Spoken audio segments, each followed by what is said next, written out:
No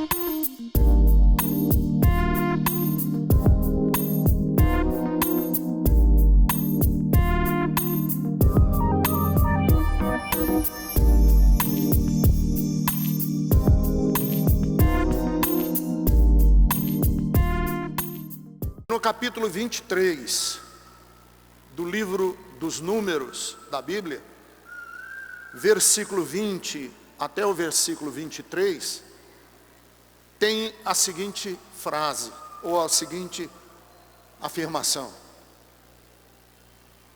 Isso o feiticeiro falando. Recebi ordem para abençoar. Ele abençoou e não posso mudar. Nenhuma desgraça se vê em Jacó, nenhum sofrimento em Israel. O Senhor, o seu Deus, está com eles. O brado de aclamação do rei está no meio deles. Deus os está trazendo do Egito. Eles têm a força do boi selvagem. Não há magia que possa contra Jacó, nem encantamento contra Israel. Agora se dirá de Jacó e de Israel: vejam o que Deus tem feito. Você pode me perguntar hoje pela manhã e dizer: Ricardo, qual é a sua intenção em pregar essa série de mensagens? Me perguntaram se tenho medo do inferno, ou se creio no inferno. Me perguntaram se tenho medo de Deus. Me perguntaram agora se tenho medo de maldição. E eu pretendo continuar, semana que vem, pregar. Por exemplo, semana que vem eu vou pregar a continuação dessas mensagens. Me perguntaram se tenho medo, ou se creio, se acredito no destino. Me perguntaram se eu acredito no destino.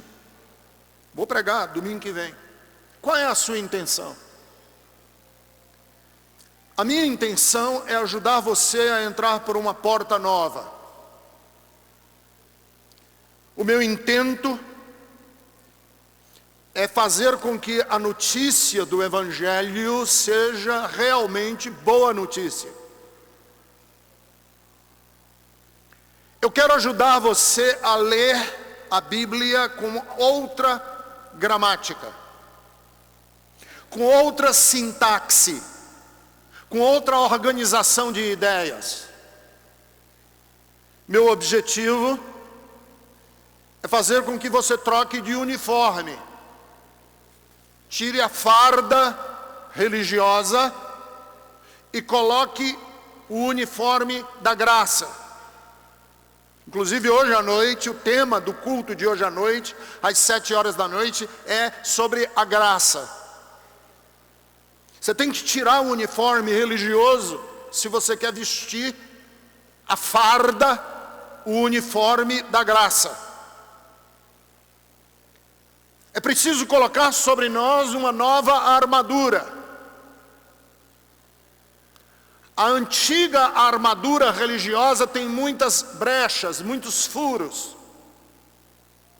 É preciso polinizar a nossa mente com outro néctar, porque o néctar religioso não serve para organizar a nossa vida espiritual. Eu quero crer que você que está aqui e que já tentou na porta da igreja X, Y, Z, e sabe que essas igrejas foram inábeis, incapazes de ajudar você a organizar a sua vida espiritual, você agora aprenda que é possível no Espírito Santo uma ressurreição. Eu quero que você ande com seus 2 pés espirituais. Que você caminhe no reino de Deus. Na China imperial, na época da China primitiva, antiga, eles tinham uma ideia de que as mulheres eram sensuais se elas tivessem o pé pequeno. Eles amarravam os pés das mulheres, porque criou-se uma mentalidade na China de que o pé de uma mulher não podia passar de 10 centímetros. E uma mulher que tivesse o pé um pouco maior do que 10 centímetros, nem casava. Então as mães, as senhoras responsáveis pelas crianças e pelas adolescentes, amarravam com ataduras. Chamava-se isso na China antiga de pés de lótus. As moças queriam ter pés de lótus, os pés pequenos. Os pés de lótus, L-O-T-U-S, dava às mulheres uma sensação de beleza, mas doía pra caramba. Era horroroso. Além de dores atrozes que as meninas passavam, elas não conseguiam ficar em pé. Quando chegavam à idade adulta, não conseguiam andar, porque os pés eram pequenos, deformados.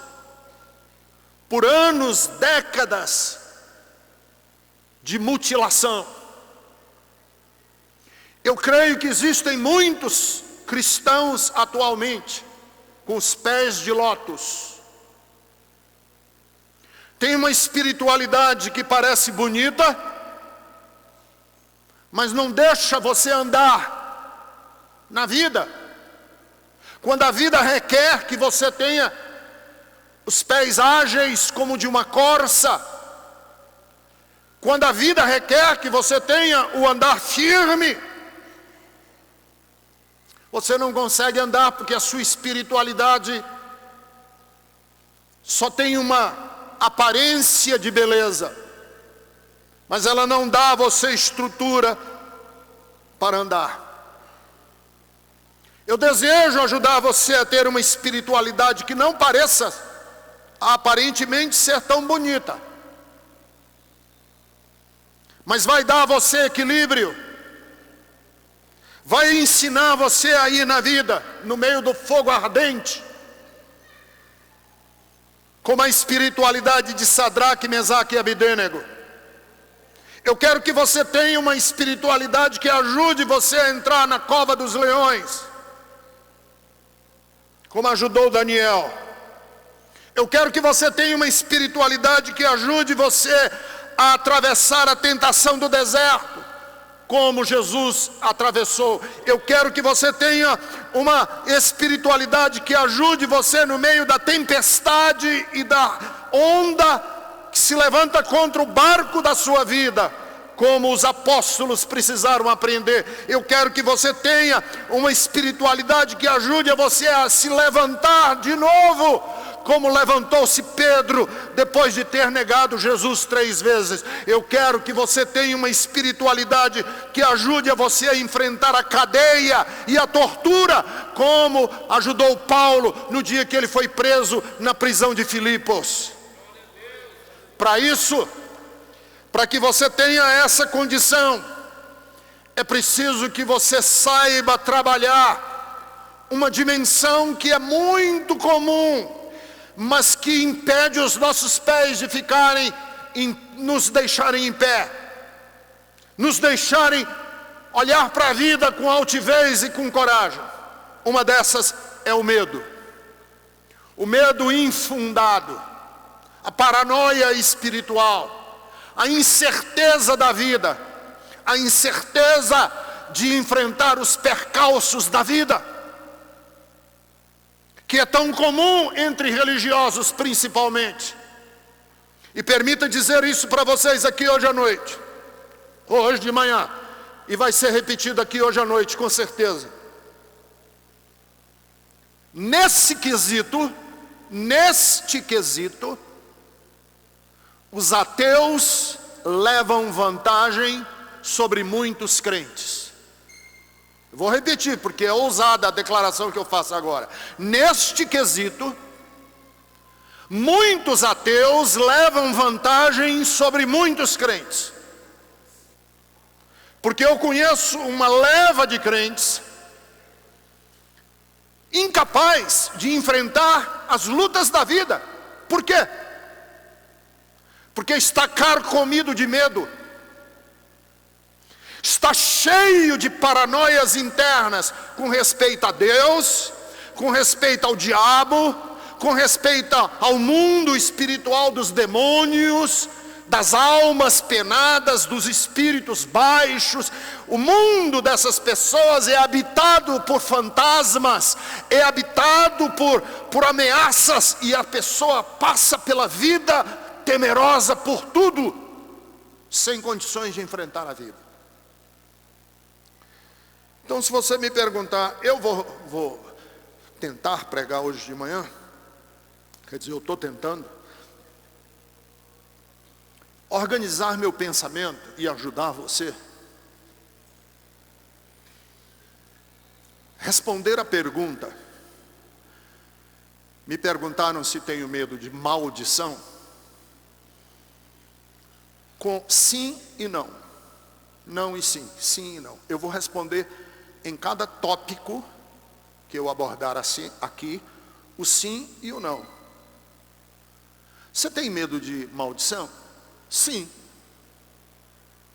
Se eu tenho medo, se eu organizar minha vida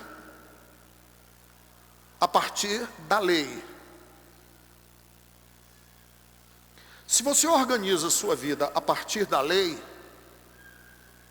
qualquer pessoa, qualquer religioso, seja ele judeu, seja ele católico, apostólico, romano, seja ele evangélico, pentecostal ou pentecostal evangélico, se você organiza a sua vida a partir da lei, você tem que ter medo. O medo é um resultado, é um desdobramento natural da lei. Por quê? Porque a lei, para ser lei, ela tem que ter punição. Vejam bem, nenhuma lei vale se ela não tiver punição. Se você punir, é a punição que reforça a lei. Eu me lembro quando eu era criança, jovem, adolescente, a gente não usava cinto de segurança. Eu tinha um Fusquinha, e o cinto de segurança do meu Fusca era enrolado para debaixo dos bancos. Nem usava, nem sabia. Enrolava, colocava um elástico e escondia. Que aquilo era um trambolho dentro do carro, cinto de segurança. Quando passaram uma lei para usar cinto de segurança, todo mundo reclamou, é desconfortável, isso não vai pegar nunca. Aí eles disseram, vai custar R$100 e tantos. Aí todo mundo, opa. Porque a lei tinha consequência no bolso. Se você organiza a sua vida espiritual a partir de uma lei, você tem que ter medo. E o grande problema nosso é que nós organizamos nossa vida a partir da lei. E a lei, ela é implacável. Quer ver como a lei é implacável e é para dar medo a gente? Abra comigo sua Bíblia no livro do Deuteronômio, capítulo de número 28. E veja como é para ter medo. Eu, se fosse um crente que tivesse minha vida baseada nessa lei aqui, eu confesso para vocês, eu morreria de medo. Capítulo de número 28, a partir do versículo de número 15.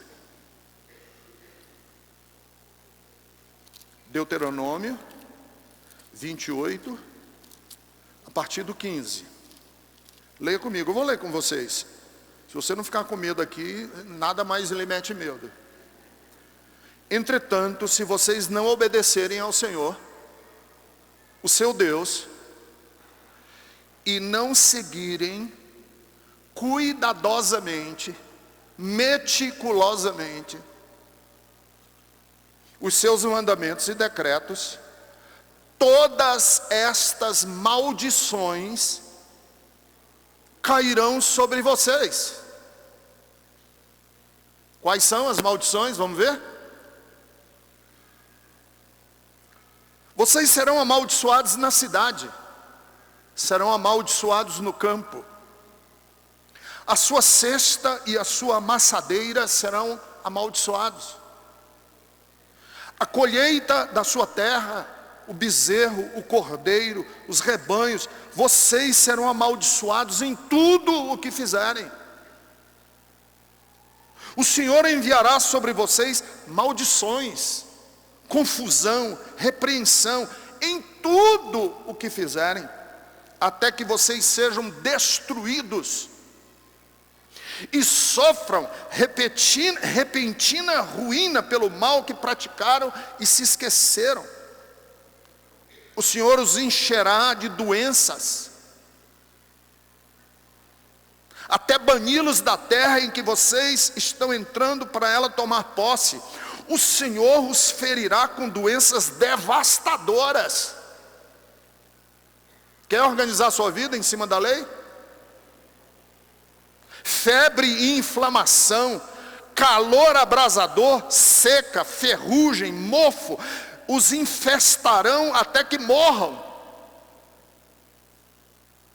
O céu sobre a sua cabeça será como bronze, o chão debaixo dos pés como ferro, a sua terra o Senhor transformará em chuva, cinza, o Senhor fará que vocês sejam derrotados pelos inimigos, e aí vai, veja o versículo 26, os seus cadáveres servirão de alimento para todas as aves do céu e para os animais da terra, e não haverá quem os espante, o Senhor os castigará com úlceras,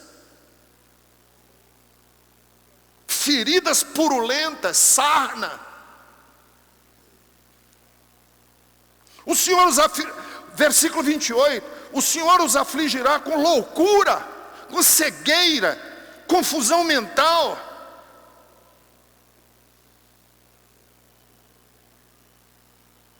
E aí, você que está querendo casar esse ano?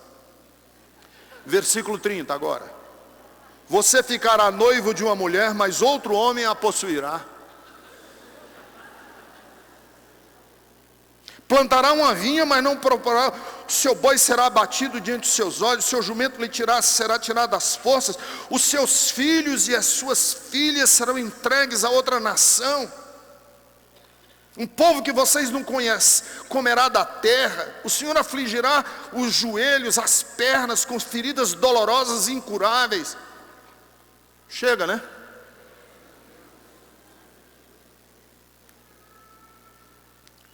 A lei mete medo. Você tem medo de maldição? Por isso é que Paulo disse em Gálatas, capítulo 3, versículo 10. Os que se apoiam, Paulo diz isso em Gálatas, capítulo 3, versículo 10. Os que se apoiam na prática da lei estão debaixo de maldição. Porque está escrito, maldito aquele que não persiste em praticar todas as coisas escritas na lei.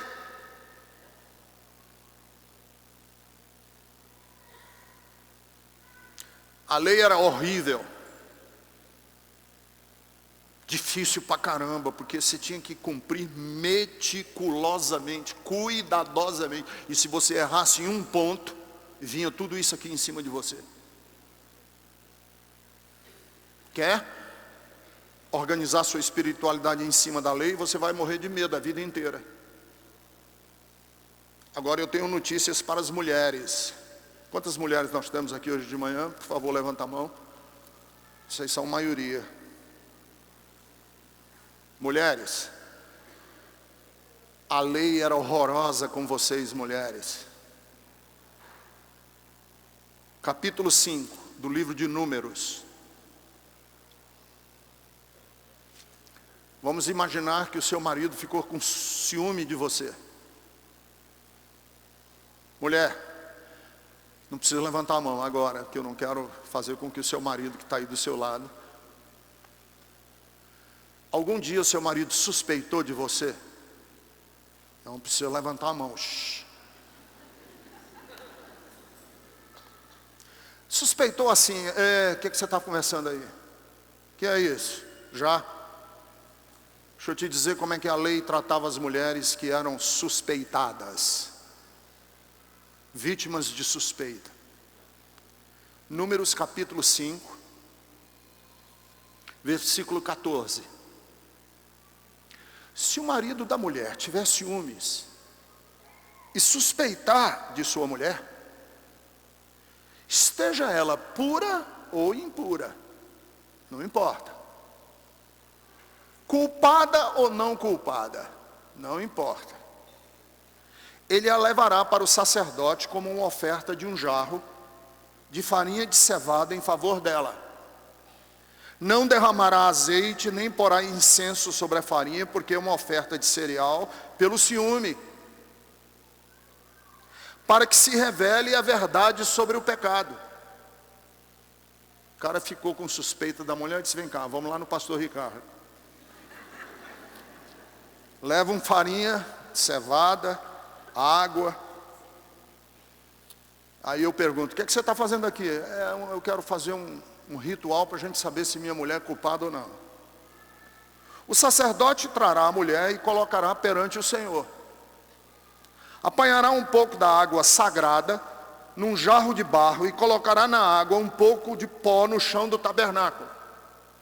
Depois de colocar a mulher perante o Senhor, o sacerdote soltará o cabelo dela e porá nas mãos dela a oferta memorial, a oferta de ciúme, enquanto ele mesmo trará em sua mão a água amarga que traz maldição.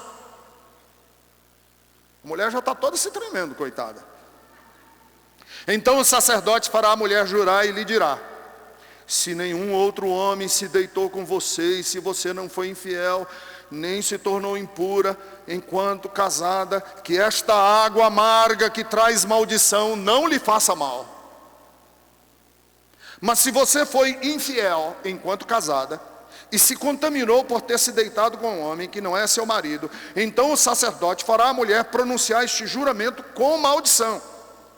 Que o Senhor faça de você objeto de maldição, de desprezo no meio do povo, fazendo que a sua barriga inche, e que você jamais tenha filhos. Que esta água que traz maldição entre em seu corpo, inche a sua barriga e impeça você de ter filhos. Então a mulher dirá, coitadinha lá no cantinho dela, amém.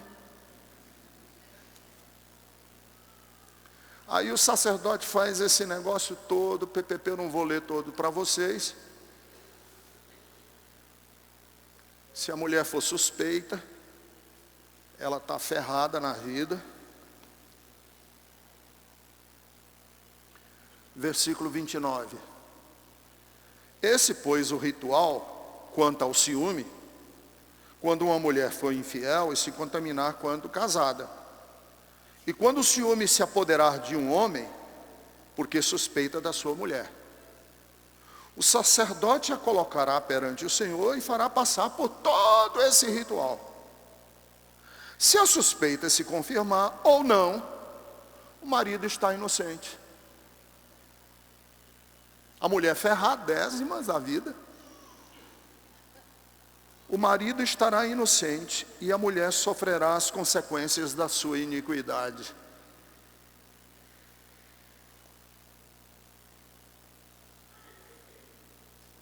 Cruel, misógina. João diz assim no Evangelho de João: a lei foi dada por meio de Moisés, mas a graça e a verdade vieram por meio de Jesus Cristo nosso Senhor. Não, eu não acredito em maldição.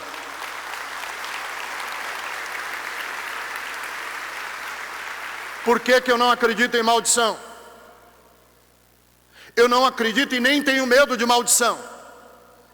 Se eu acreditar que Jesus mostrou que a lei não organiza mais a nossa vida, o que organiza a nossa vida agora é a graça maravilhosa de Deus em Cristo Jesus, que não faz mais distinção entre homens e mulheres, que já não nos põe debaixo da maldição da lei, mas nos abre para o dom imerecido de Deus em Cristo Jesus, que faz a sua chuva vir sobre bons e maus, sobre justos e injustos, e ama e abençoa a todos indistintamente.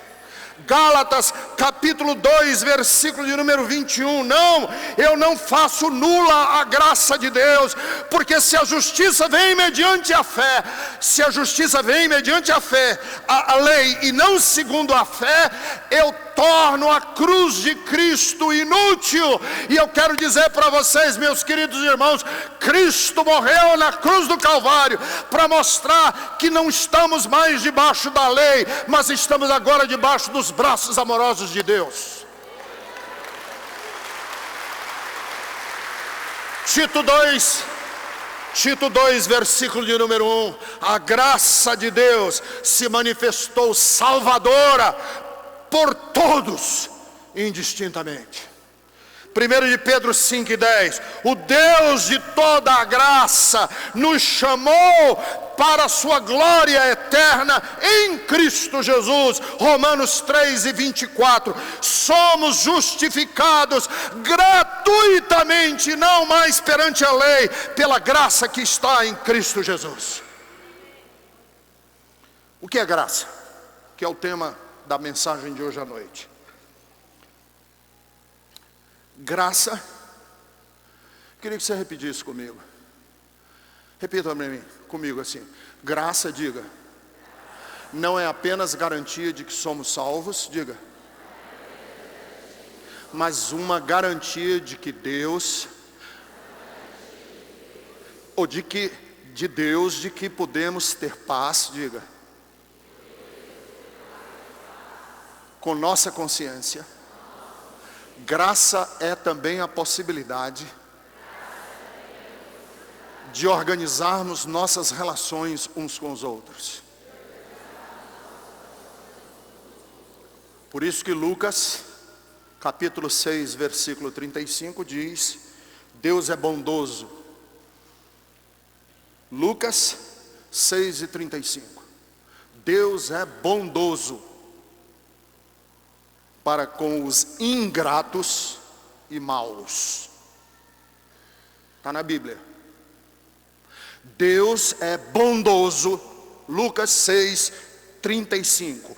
Deus é bondoso com ingratos e maus. Salmo 145, versículo 9. O Senhor é bom para todos. A sua compaixão alcança todas as criaturas. Pastor, o senhor tem medo de maldição? Tenho. Sim. Eu acreditar que o mundo espiritual é povoado por anjos, demônios e espíritos. Se você acreditar, veja meu raciocínio. Se você acreditar que o mundo espiritual é povoado por anjos, demônios, espíritos, e esses espíritos, anjos, demônios, transitam entre o mundo sobrenatural e o mundo natural, eles vão daqui para lá e de lá para cá, e que existem seres que habitam o mundo sobrenatural, e eles podem vir ao mundo natural, de lá de fora, da outra dimensão, da quarta dimensão, para esta dimensão, para nos atacar, para nos esfolar, para nos destruir. Se você acredita que tem um portal que permite que espíritos venham e voltem, e espíritos baixos, e espíritos ruins, vêm e vão. Se você acredita que os demônios, que são seres teoricamente mais fortes, mais inteligentes, mais experientes, com maior mobilidade, vão e voltam ao redor da terra, com poderes extraordinários, maiores do que os nossos, deixa eu dizer, você não passa de um gafanhoto de uma guerra cósmica.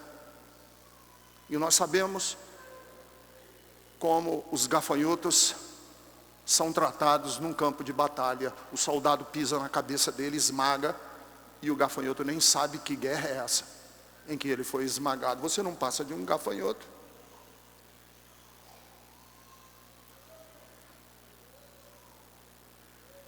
Se você acredita que sua vida pode a qualquer momento se tornar vulnerável por algum motivo, de um desses poderes extraordinários que habitam nas dimensões metafísicas, sobrenaturais, ter medo é uma coisa absolutamente normal. Eu tenho medo.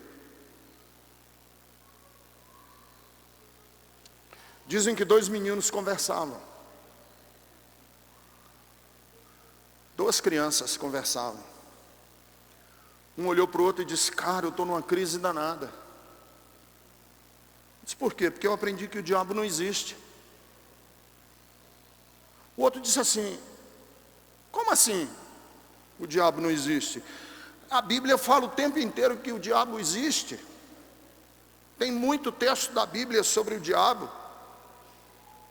Aí o outro disse: pois é, mas eu aprendi que o diabo é como o Papai Noel.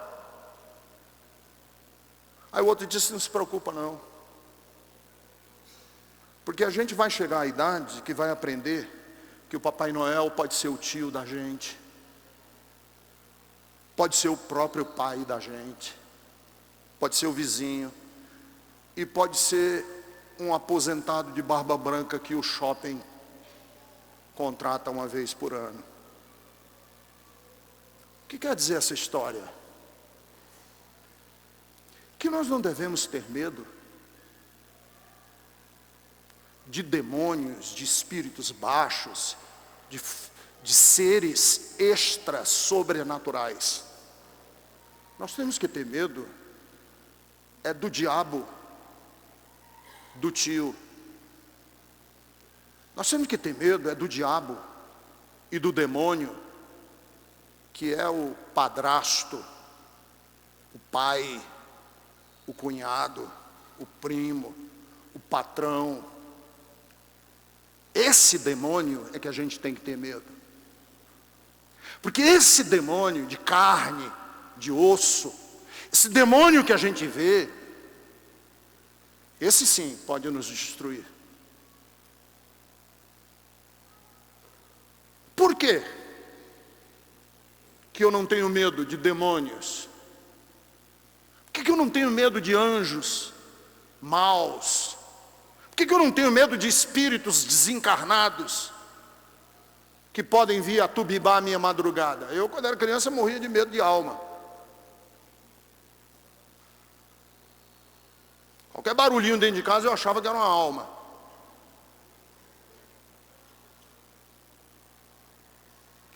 Por que eu não tenho medo de alma? Por que eu não acredito em maldição vinda do mundo sobrenatural?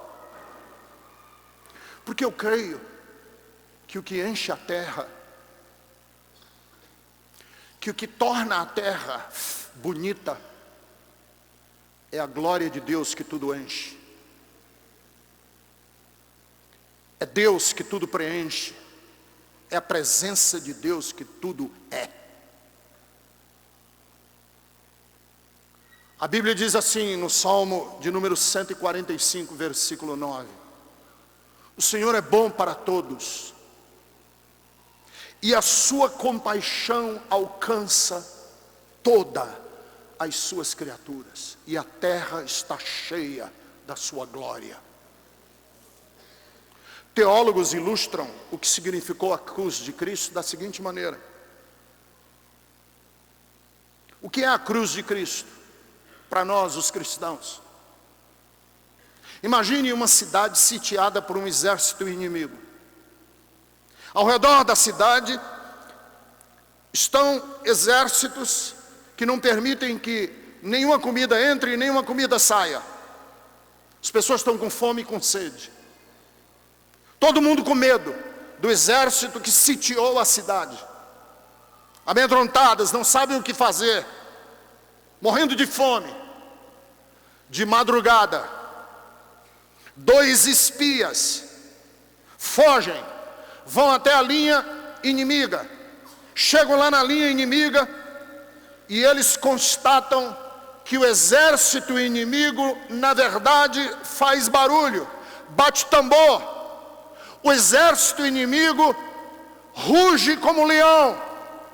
O exército inimigo amedronta com fogos de artifícios.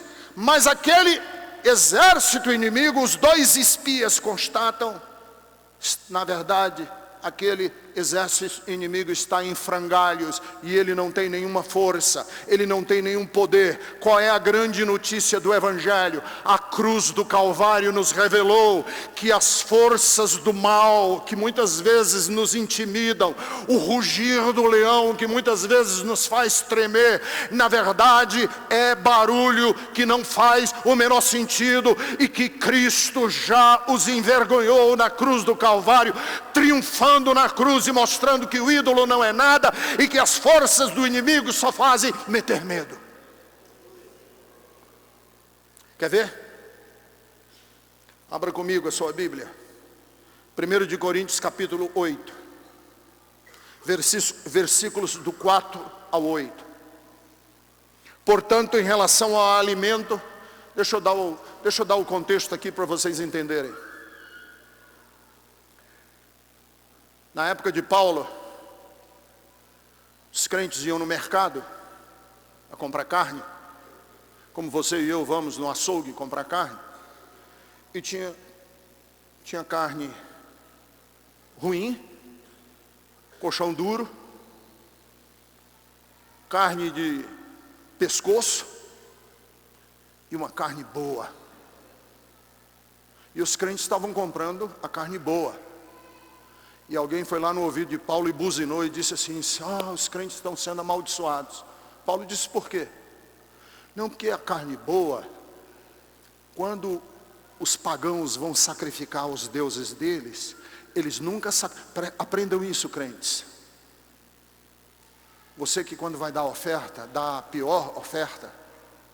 No mundo antigo, os pagãos quando iam sacrificar, eles sacrificavam o melhor que tinham. Então, quando você chegava no mercado para comprar carne, a melhor carne era a carne que tinha sido oferecida no despacho. Só para você entender. Teve um despacho de candomblé e eles fizeram ali e sacrificaram uma galinha. Só que naquela época, em vez de eles jogarem a galinha na encruzilhada, eles depenavam a galinha, cortava e vendia. Só que a melhor galinha, a melhor carne, era a carne que tinha vindo do terreiro. E os crentes estavam comprando essa carne. E começou aquele boato dentro da igreja de que crente que comia carne de despacho era amaldiçoado. E foram buzinar isso na cabeça de Paulo. Aí Paulo escreveu e disse assim: portanto, em relação ao alimento sacrificado aos ídolos, sabemos que o ídolo não significa nada no mundo, porque só existe Deus. Por que você não tem medo de demônios? Porque o ídolo Porque essa figura, porque essa construção mística de um ser sobrenatural que nos amedronta e quer nos destruir, Paulo diz, não significa nada, porque só existe um Deus. E se só existe um Deus, nós não temos que ter medo. Vamos em frente.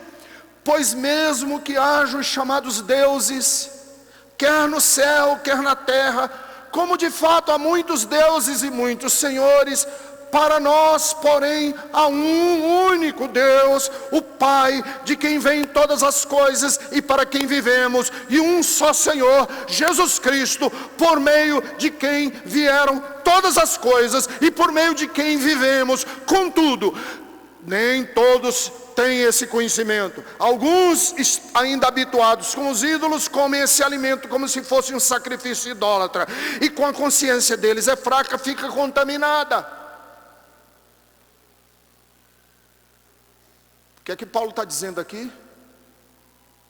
Alguns, por serem fracos de cabeça, de fato, acabam amaldiçoados. Por que que eles acabam amaldiçoados? Porque o ídolo tem poder sobre ele? Porque ele internalizou uma coisa que nem precisa ser verdade, basta você ter medo.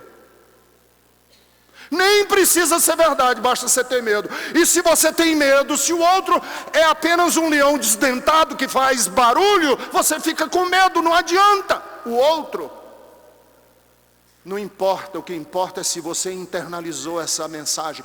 E Paulo diz assim, não internalizem essa mensagem, porque nós somos de Deus, e é dele que nós recebemos vida, e Deus é o Deus da bondade, Deus é o Deus do amor, Deus não é o Deus do medo. A Bíblia Sagrada diz que aquele que tem medo não nasceu de Deus, porque Deus é amor.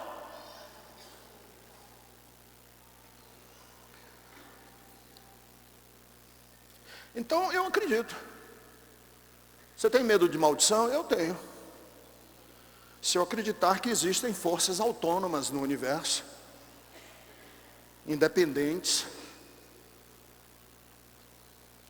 e que as nossas palavras e os nossos atos acabam soltando essas forças autônomas, aí eu acredito. Se você acredita que se eu disser assim, maldito, isso pega? Se você acredita que essa frase tem uma autonomia, você tem que ter medo. O que é animismo? Animismo é uma religião, ou é um conceito religioso, que acredita que objetos, árvores, livros, grutas, carregam energias positivas e negativas.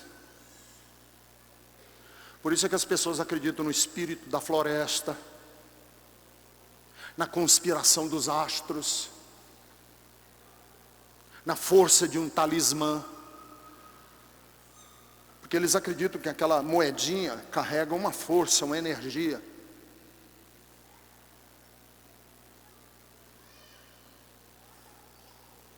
Então, se você vive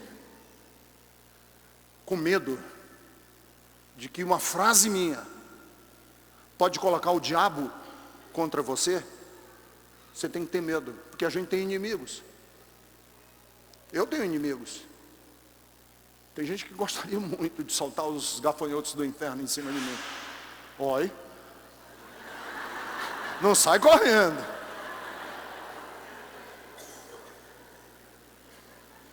Muita gente que gostaria de soltar por ciúme, por inveja, por baixaria, por pequenez de mente, por mediocridade, gostaria de soltar os marimbondos do inferno sobre a sua vida, aqueles zangões.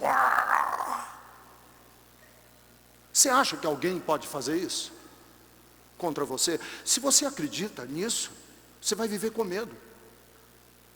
Provérbios 26, 2 diz assim, a maldição sem causa não pega. A maldição sem causa não pega. Porque não existem forças autônomas. Não existe conspiração dos astros, não existe. Isso é tudo na nossa cabeça. Agora, se você botar isso dentro da sua cabeça, nem precisa existir, está dentro de você. E vai lhe controlar. A boa notícia do Evangelho é que Cristo mostrou que essas forças não são nada, porque quem triunfou sobre inclusive a morte, sobre o inferno, sobre o diabo, feito em forma de humanos, o diabo em forma de humanos, o Pôncio Pilatos, o Herodes, não triunfaram. Quem triunfou foi Ele, com o seu maravilhoso amor, para nos libertar de todo o medo. Agora, você diz, pastor, mas o senhor está tirando muita coisa da minha cabeça. Você não acha que uma pessoa pode amaldiçoar a outra? Acredito. Mas não numa dimensão espiritual. Eu acredito que você pode amaldiçoar uma pessoa no sentido humano da palavra. Humano. Eu acredito que uma frase pode criar complexo numa pessoa. A pessoa vive o resto da vida debaixo da sentença que o outro disse. Se era criança, alguém diz assim, seu desgraçado, você não vai dar nada na vida. Não é que isso pega em você e a sua vida não vai dar em nada. É que se alguém disser, desgraçado, você não vai dar para nada na vida, e você internaliza isso como uma sentença, e vive isso é uma maldição. Mas não uma maldição sobrenatural. É uma maldição porque você internalizou um juízo que alguém fez de você. Por exemplo, eu sou um cara meio amaldiçoado. Vou explicar. Quando eu era criança, adolescentezinho, 12, 13 anos, lá no Ceará, tinha 12, 13, adolescente, cheio das conversas. Todo adolescente de 12, 13 anos já paquerou todas as meninas gostam dele, já beijou todas as meninas, as meninas querem ele. E eu tinha uma patotinha que era assim, a gente se achava os reis do bairro.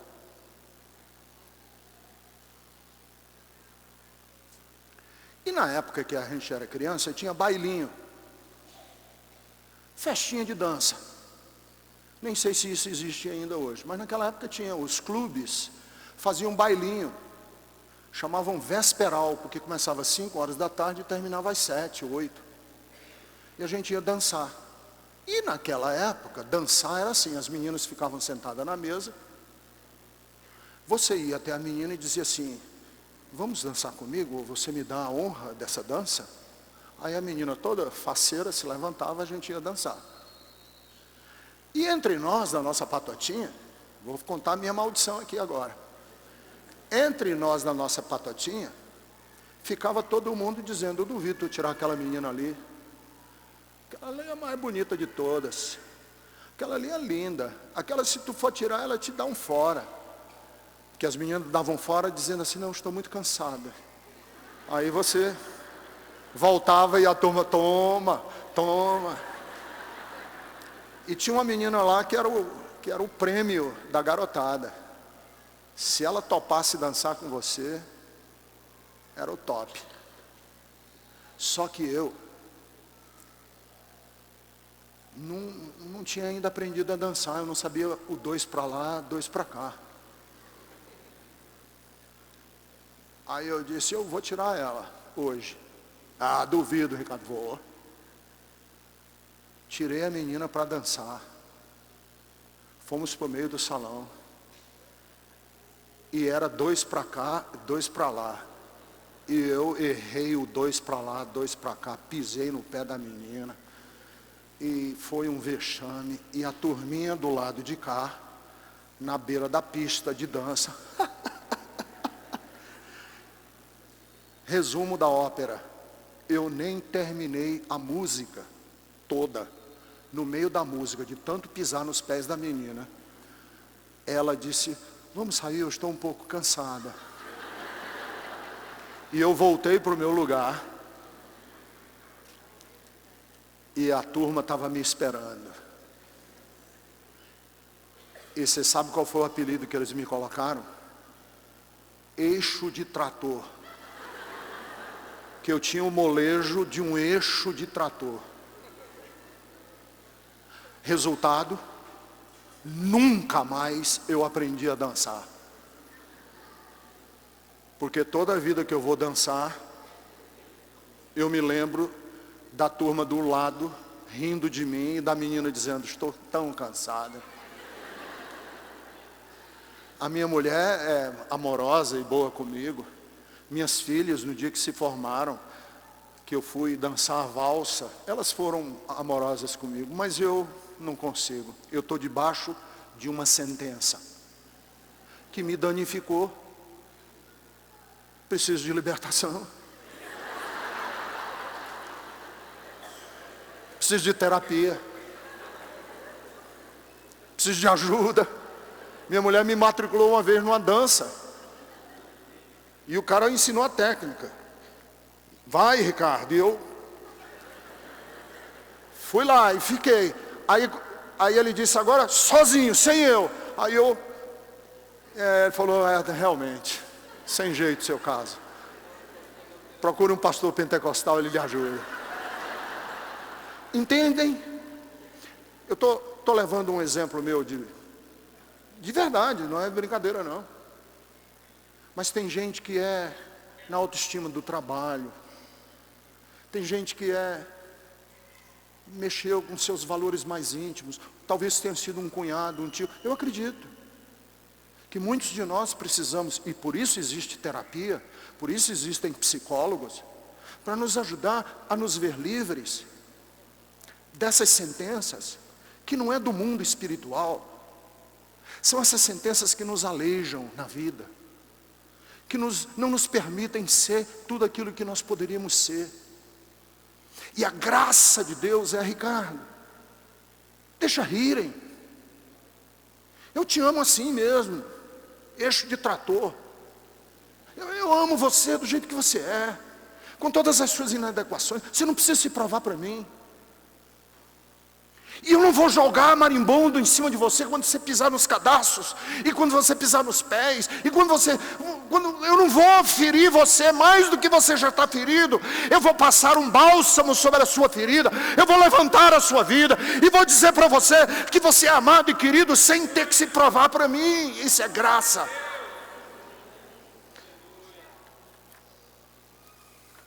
Eu tinha muita coisa para dizer, mas eu já estourei meu tempo. Você me diz assim: você tem medo de maldição?